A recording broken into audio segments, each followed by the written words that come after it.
আলাইকুম রহমতুল্লাহ। যে যেখান থেকে ভিডিওটি দেখছেন সবাইকে আন্তরিক মোবারকবাদ ও অভিনন্দন। বন্ধুরা, আজ আলোচনা করব ইফতার প্রসঙ্গে। চলুন মূল আলোচনায়। ইসলামে ইফতার অত্যন্ত ফজিলতপূর্ণ ও বরকতময় একটি আমল। সূর্যাস্তের পরপরই দ্রুত ইফতার করা সুন্নত। খেজুর বা পানি দিয়ে ইফতার শুরু করা রাসূলুল্লাহ সাল্লাল্লাহু আলাইহি ওয়াসাল্লামের সুন্নত। রোজাদারকে ইফতার করালে সমান সওয়াব ও পাপ মুক্তির সুসংবাদ রয়েছে। দ্রুত ইফতার করা, সময় হলে দ্রুত ইফতার করা সুন্নত।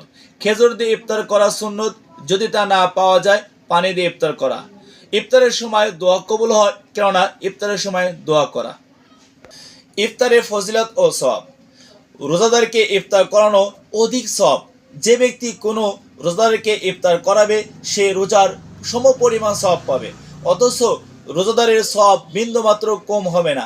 হাদিসের মধ্যে এসেছে, রাসূলুল্লাহ সাল্লাল্লাহু আলাইহি ওয়াসাল্লাম বলেছেন, যদি কোনো রোজাদারকে ইফতার করায়, চাই একটা খেজুর বা এক গ্লাস পানি, তাহলে সে তার অধিক পরিমাণ সওয়াব পাবে।